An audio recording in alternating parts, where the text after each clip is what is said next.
Chapter 25. Paper.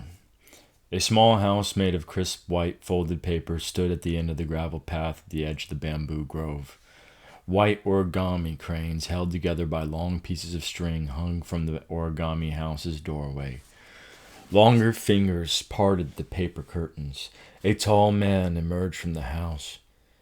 His features as strikingly beautiful as they were sharp. He wore his long white blonde hair in a messy bun, leaving stray wisps to soften his jawline and graze the shoulders of his kimono. A winter fox in the snow. The crane that had followed Kaishin and Hannah up the stairway flew past Hannah and perched on the man's shoulder. Hannah, the man said with a smile that could melt the frost from trees. I did not believe Marvo when he told me you were here. He glanced at the crane. What a nice surprise. It is good to see you, Haruto, Hannah said. This is my friend, Kaishin. Kaishin bowed. Haruto paused, narrowed his gaze at him, and bowed back. Is this the guy that she's destined to marry? I don't know. That's what I think right now. It's going to be this cool origami guy. All right. Haruto paused, narrowed his gaze at him, and bowed. Any friend of Hannah's is a friend of mine, he said with a smile that stopped short of his clear gray eyes. I am sorry that I was not able to let you know that we were coming, Hannah said. You are always welcome here. You came at a good time. I finished making today's cranes earlier, Haruto said. Please come inside. Kaishin followed Hannah through the curtain of paper cranes. I didn't realize you know the Aruzuro maker personally, he said, lowering his voice. He is an old friend, Hannah whispered back. Please make yourself comfortable. Haruto gestured to paper cushions around a low origami table. May I offer you some tea? I am sorry, but we cannot stay long. I do not mean to be rude, but we are here on a matter of some urgency. My father is missing. Haruto's smile slipped from his face. What happened? Okay, never mind. I don't think that's the case. I don't think she's set to marry this guy. Haruto. A cloud of silence, heavier than the clouds on display at the museum staircase, hung over the group gathering at the table after Hannah recounted the events that had led to Haruto's origami studio. She had left out the part about where Kaishin was from, refusing to make Haruto an accomplice in her crime. When she was about to ask of Haruto, what she was about to ask of Haruto came with enough consequences of its own.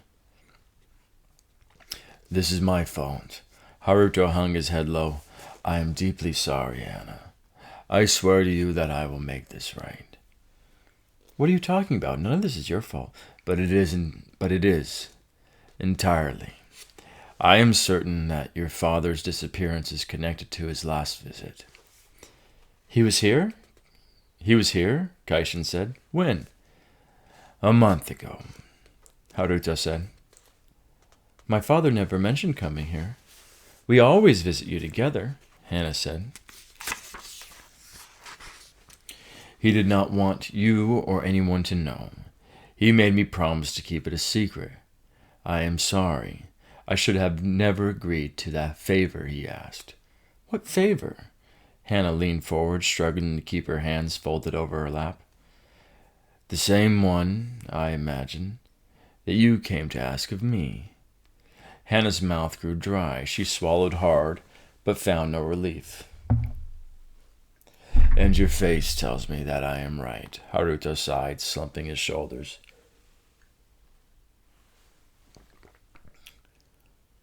Your father looked at me the same way. I have known him since I was a boy, and in all those years, not once had he ever let any emotion hotter than tepid tea slip past his half-smiling lips. I believe that smile to be a permanent fixture, unchanging as the moon, the day of his unexpected visit. I learned that I was wrong. Your father's stoic smile guarded far more than I ever imagined. Please, Haruto, tell me why my father was here.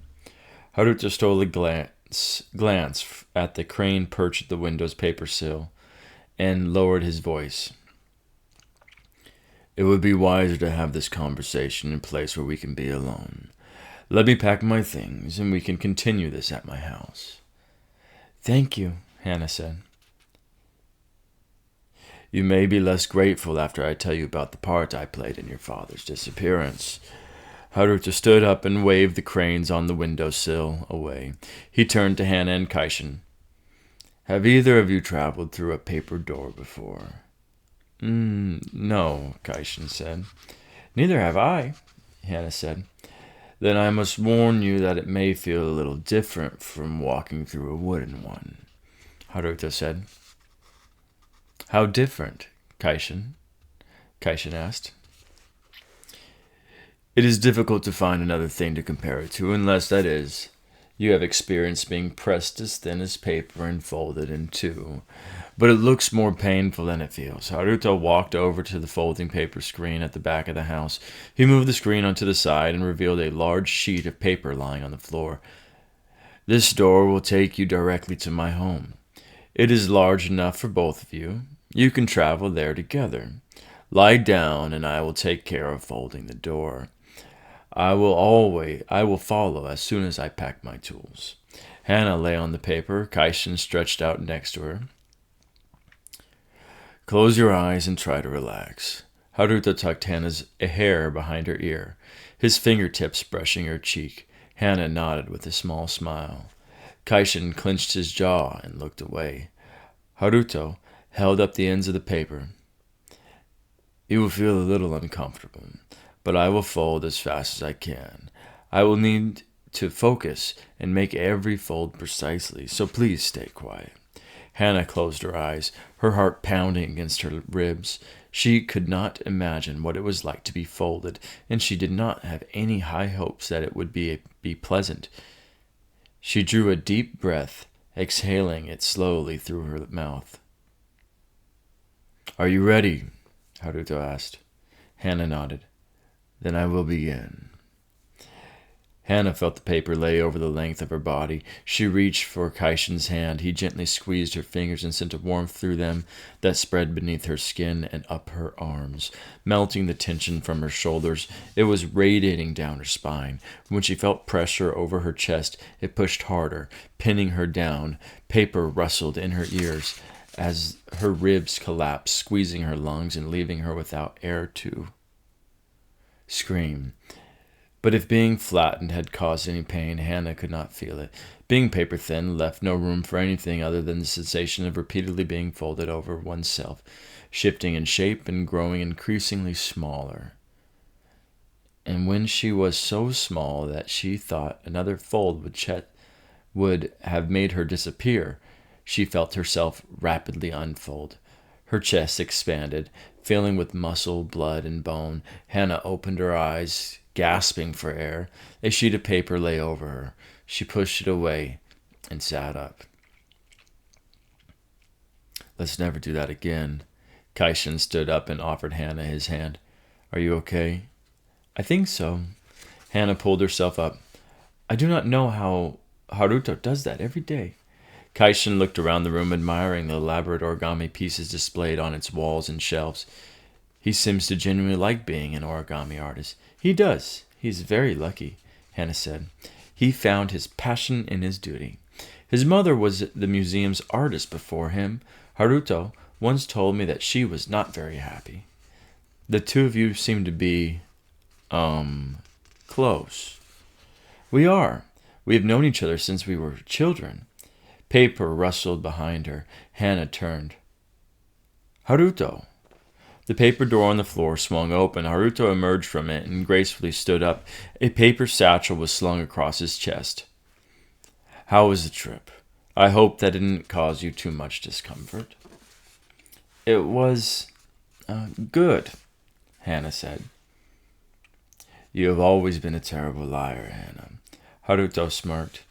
It is one of the things that I like most about you. I spend my days distilling honesty from history. It is refreshing when I do not have to work so hard to see the truth. And it is the same thing I have always appreciated in our friendship. You have always told me the truth. I am counting on your honesty today. As I am counting on yours, Haruto looked her in the eye, his tone turning serious. Stop lying, Hannah. Lying? Hannah tensed. About what? Before I tell you anything about your father, I need you to tell me who this man really is. He turned to Kaishin, and why he is with you. Hannah pulled her shoulders back. I told you the truth. His name is Kaishin, and he is a friend I have not seen or heard of. Haruto walked up to Kaishin, drawing himself to his full height. Ever. Hannah stepped between them and gripped Haruto's arm.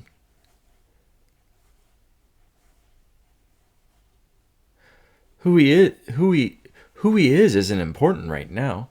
I think it is. Haruto drew his arm away. How do you know you can trust him? What I know about your father puts us all in danger. And you can trust me, Kaishin said. I promise. I'm only here to help. Only here to help. Haruto repeated Kaishin's words slowly. And where did you come from before you came here? Kaishin shot a glance at Hannah. I think you already know where Kaishin's from, Hannah said. He's risking his life to help me. Do you think anyone from our world would do the same? Haruto lowered his head, shaking it. I would, he said softly. She cupped his face and looked into his eyes. Then trust me, and him. Tell us what my father wanted from you. Haruto walked to the window and gripped its sill. Haruto walked to the window and gripped its sill, his nails digging into the paper it was made of. Please, Haruto, Hannah said. Haruto sighed and turned to face her. He wanted an answer to a question that had been haunting him for a very long time. He wanted to know if your mother was alive, and he believed that the only way he could do that was to see what really happened the day the Shikun came for her. My father wanted you to turn back time, Hannah said. No, Hannah. Haruto sat at a table and pulled a small sheet of paper from one of the colorful stacks laid on top of it. He wanted me to fold it.